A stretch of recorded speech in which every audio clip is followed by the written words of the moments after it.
2 weeks ago marked the beginning of yet another school year for me. That was when all the 200-day employees, assistant principals, guidance counselors, and academic coaches, that would be me, were scheduled to return to our school building. My new position does not require me to be, as teachers often say, in the trenches, meaning that rather than being in the classroom each day with students, my job places me on the sidelines, coaching teachers to provide the best possible instruction in literacy and writing. But as I prepared for the start of a new school year, I did plan to start the new year in the trenches. Last year, as one of my American literature teachers let me know that his wife was expecting their first child in mid-July. So when school began, he would be taking some paternity leave. Because American literature is currently the only high school English course to which the state of Georgia attaches the state standardized test, I volunteered to step in and provide instruction in his absence, which I assumed would be 2, maybe 3 weeks. Being steeped in American culture, the only developed nation in which women are hardly given time after adopting or giving birth to bond with their baby before they're forced to return to work, and in which men are expected to return to work immediately after becoming a father, this was a natural assumption for me. We'd be back in 2, maybe 3 weeks. But when I received an email from this teacher notifying me of the arrival of their baby and that he would return to work possibly in late October, I remembered something about this teacher. He's Canadian. He's from a country where they actually allow new mothers and fathers both at least 15 weeks of paid leave and up to 35 weeks for one of the new parents. As I began to wrap my head around the reality that I would have to fulfill my duties coaching teachers from the sidelines while also being in the trenches, I admit I panicked a little. But at the same time, I was a little excited as I thought of lessons I would be teaching during the 3 months of my Canadian teacher's paternity leave. One of the lessons I most look forward to is one that I've taught many times throughout the year, a lesson in which I teach imagery and rhetorical appeals through a dramatic reading of Jonathan Edwards' famous sermon, Sinners in the Hands of an Angry God. Your damnation does not slumber. It will come swiftly, and in all probability very suddenly upon many of you. You have reason to wonder that you are not already in hell. Therefore, let everyone that is out of Christ now await. Amen. The wrath to come. The wrath of Almighty God is now undoubtedly hanging over a great part of this congregation. Let everyone fly out of Sodom. Escape for your life. Look not behind you. Escape to the mountain, lest you be consumed.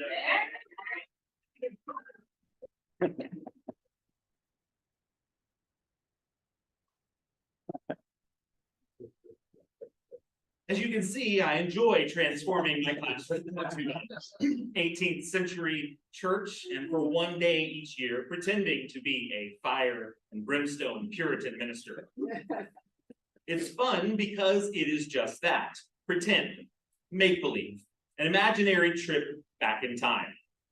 That is what any sermon such as this should be, a relic of a bygone time. The concept of a fearful God who looks down upon humanity in wrath, holding us over the fires of hell as a spider over a flame, should be one that theologians and religious institutions have rejected as our theology has evolved. And in many ways, that has happened. We would be hard-pressed to find a minister in even the most conservative denominations who's ever preached a message as blunt as Edwards. Whereas Edwards preached the God that holds you over the pit of hell, much as one holds a spider or some loathsome insect over the fire, abhors or hates you. He looks upon you as worthy of nothing else but to be cast into the fire. Today, most churches and ministers prefer the message that God, although he may hate sin, loves the sinner. Whereas Edwards warned sinners to flee the wrath of God, the modern evangelical preaches that God stands at the doorway calling, "O sinner, come home." But no matter how you spin it, if your sermon ends with God throwing people into a fire for all eternity, you are not preaching about a loving or merciful God. The two ideas are simply incompatible. When I left the religious tradition in which I was raised, one of the first things I dropped from my theology was hell. This particular theological shift seemed to be instantaneous and unforced. I never looked back at the scriptures and determined that I had misinterpreted references to eternal punishment. I just didn't believe in hell any longer. It wasn't something that I thought a great deal about. I just sort of realized it. It wasn't so much a matter of concluding that there was no hell, as much as it was a matter of acknowledging to myself that I did not believe such a place could exist. I find it surprising that I was so readily willing and able to cast my belief in hell aside. Not that there was any reason to cling to it, but simply because it was so ingrained in me. I was raised on hellfire and brimstone preaching. I was raised in a church where at least once a week during a revival, the minister preached that every one of us were on our way to hell. I was raised they passed around this book that was published called, I didn't write this down, I'm reading this part. A Divine Revelation of Hell. I remember reading that book as a teenager in bed, and it's scaring the literal hell, the figurative hell, out of me. It was that terrible. I was raised on hell. Those that preach the fires of hell will argue that God's justice necessitates eternal damnation. The website, the Gospel Coalition, contains an article entitled 12 Questions for the Would-Be Universalist. In it, the author writes, God's justice requires one or the other, either the hell of Jesus' agony, in which the sinner's guilt is vicariously atoned for, or the hell of individual suffering for the one who rejects Jesus and his atoning work. While the Christian Universalists would argue that Jesus' agony was sufficient to atone for the sins of the world without the need for personal acceptance, and Universalists who are not necessarily Christian would argue that God's justice requires neither sacrificial nor personal suffering, I have at times wondered if maybe there's something to the idea of there being justice in a hell. As much as I reject the idea of a loving God creating an eternal torture chamber, I must admit that at times universalism may leave us feeling that the universe is unjust. When we think of some of the most vile and evil people who have ever lived, those who seemingly lack any conscience, empathy, or regard for other human lives, the idea of eternal damnation feels like justice, especially if they died without ever facing justice in this life. If there is no hell, does that mean that men like Hitler, Osama bin Laden, Christopher Columbus never faced justice for their unspeakable crimes? They just get a holiday, or at least one of them, and that's all.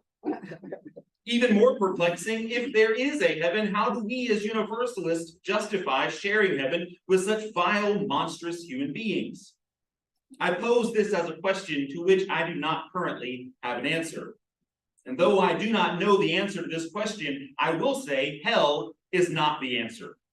To those who argue that universalism fails to provide justice that can only come through eternal punishment for the wicked, I would ask, what happens if evil men like Hitler uttered a prayer for forgiveness just before their death? Where is the justice in avoiding punishment through a moment of faith? Moreover, a component of justice is that the punishment must fit the crime. To sentence a person to be tormented for all eternity is cruel and unusual punishment for even a lifetime of the most vile sin. When it comes to questions of justice being achieved after this life, there are no easy answers. And not only is that okay, I am glad for it. As Universalists, our rejection of eternal damnation causes us to not look for justice on either streets of gold or in the flames of hell. Justice is not a system of rewards and punishments in the afterlife. Justice is for this life. Justice is the ongoing pursuit of fairness, equity, and compassion in all aspects of human interaction and societal structures. Justice is rooted in the principles of love, respect, and the inherent worth and dignity of every person, and it calls for collective efforts to dismantle oppression, promote inclusivity, and create a society that reflects these values. For far too long, the notion that justice is achieved in the afterlife has been used to promote or at least condone injustice in this life. If you're poor on earth, don't worry. You'll walk on streets of gold in heaven. If you're enslaved in this life, you'll have freedom in the next life.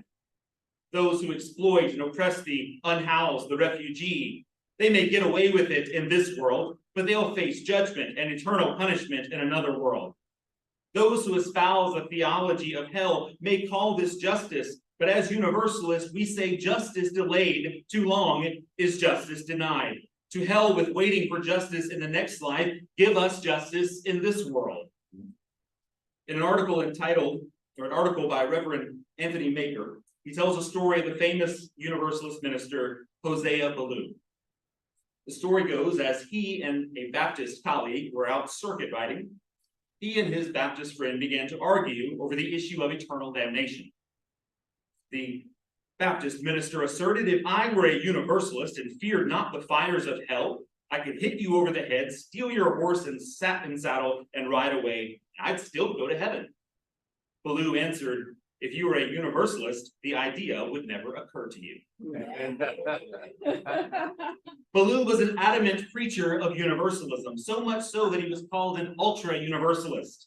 His passion for Universalism was so great, not because of its effect on the afterlife, but because he understood that what we believed about the afterlife affected how we live in this life. He wrote, it is well known that the human heart is capable of becoming soft or hard, kind or unkind, merciful or unmerciful, by education and habit. On this principle, we contend that the infernal torments, or hell, which false religion has placed in the future world, and which ministers have, with an overflowing zeal so constantly held up to the people, have tended to harden the hearts of the proponents of this religion, that they have exercised toward their fellow creatures a spirit of enmity, which but too well corresponds with the relentless cruelty of their doctrine. By having such an example constantly before their eyes, they have become so transformed into its image that whenever they have had the power, they have actually executed a vengeance on men and women, which evinced that the cruelty of their doctrine had overcome the native kindness and compassion of the human heart. It seems that once, when Ballou was out circuit riding, he stopped for the night at a New England farmhouse. Over dinner, Ballou learned that the family's eldest son was something of a ne'er-do-well. He rarely helped out with chores or did any work on the farm. He stole money from his parents. He spent it whenever he went out late at night partying and carousing at the local tavern. The family was afraid that their son was going to hell. All right, Ballou told them, I have a plan. We'll find a spot on the road where your son walks home drunk at night. We'll build a big bonfire, and when he passes by, we'll grab him and throw him into the fire. The young man's parents were aghast. That's our son, and we love him, they said to Ballou. Ballou responded, if you, human and imperfect parents, love your son so much that you wouldn't throw him into the fire, then how can you possibly believe that God, the perfect parent, would do so? Espousing or preaching eternal damnation has consequences, not in a fictional location one goes to in the afterlife, but consequences right here on earth. Like the parents in the story, we would never imagine inflicting such cruel punishment as hell on those we love. And so when we are taught that God punishes some that way, we're forced to see them as others, the saved and the damned, the sheep and the goats, the saved and the lost. I ask my students every year to consider the significance of Jonathan Edwards' use of second-person point of view in his sermon. That world of misery, the lake of burning brimstone, is extended abroad under you, the God that holds you over the pit of hell, much as one holds a spider or some loathsome insect over the fire, abhors you. You have offended him, O sinner. You hang by a slender thread with the flames of divine wrath flashing about it. Rather than speaking in the first person plural, he excludes himself, setting himself apart as righteous and separating him from the vile sinners to whom he preaches. Edwards does this because his goal is to incite fear. But our calling is not to scare the hell out of the world. Our calling is to love the hell out of the world. Amen. And may it be so.